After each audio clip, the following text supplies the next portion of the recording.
Thank you, Mr. Chairman. Mr. Rinaldi, I recently had the pleasure of visiting the New York Center in Ronkonkoma. It's just a few blocks outside of my district, but there are 300 air traffic controllers who do reside in the 1st Congressional District. I've had a chance to speak to them, and I've also met with constituents in my district who are attending FAA-accredited college aviation programs, as well as some military veterans who have aviation experience. They were previously on track to become air traffic controllers until the FAA recently changed their traditional recruitment process. They used to favor the graduates of the FAA-accredited college aviation programs or the military veterans with aviation experience. Now all applicants must first pass a biographical questionnaire, a pass-fail test in which the FAA has not released the scoring metrics or each applicant's actual score. One young man I met with attended an FAA-accredited college aviation program on Long Island, has excellent grades, and is the model applicant to become an air traffic controller. He didn't pass the biographical assessment. Does this biographical assessment actually improve aviation safety? What has been your experience with it? What am I supposed to be telling constituents who are going through a program to become an air traffic controller, and when they get to the point of applying, they aren't passing this biographical assessment? Well, thank you for the question. And first and foremost, you need to tell that individual and any other individual that talks to you about getting hired by the FAA, they have 1 week. It started yesterday. It's open, a continuous bid, U.S. government, usjobs.government, or at the website, where they will have to take a BQ again, the biographical questionnaire. The first BQ we had significant problems with, because the first thing when the agency started administering, this is the way we're going to weed out or cull the list of applicants, we asked them, we read up on what BQ was. It's science. Well, have you validated this with the large group of incumbents? The only one who represents a large group of incumbents would be us, and it was not validated. Therefore, we did have deep concerns about that. Since then, they have worked with us. We have worked on validating the BQ.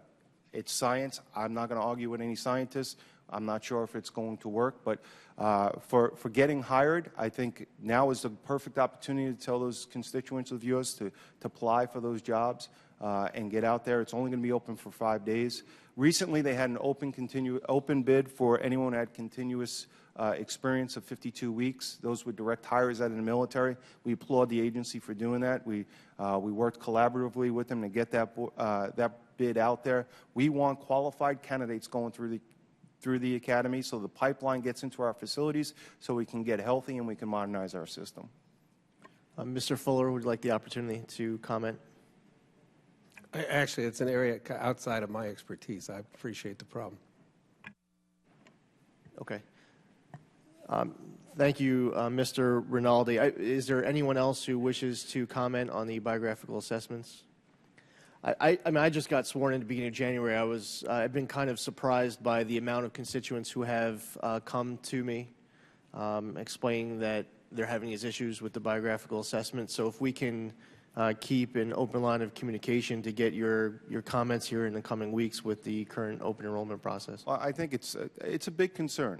The FAA said that in order to get hired, you need to go through these certified college programs. And then last year, as we closed the academy because of sequester in 2013, and as we rolled out of that, they decided to change the hiring process. It was a deep concern of ours that we were going to not have a steady flow of qualified candidates getting through the academy.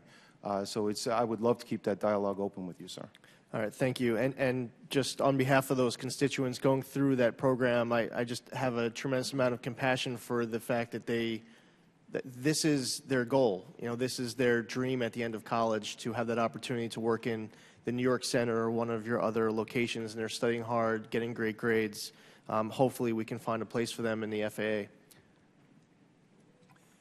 Keep in mind, sir, that we are still training controllers in the FAA the way we have for the last 20 years. Most of your constituents who are at an air traffic control program will be using more modern technology than what they will find available to them for their training once they arrive at the FAA. And that is one of the reasons that we have not been as nimble as we should have been in terms of revising our hiring structure to make it more satisfactory to all the constituencies that are looking at the types of controllers that we are in fact producing. Yeah, I appreciate that. My time has expired, but again, it's just a biographical assessment that is disqualifying people who are otherwise well qualified.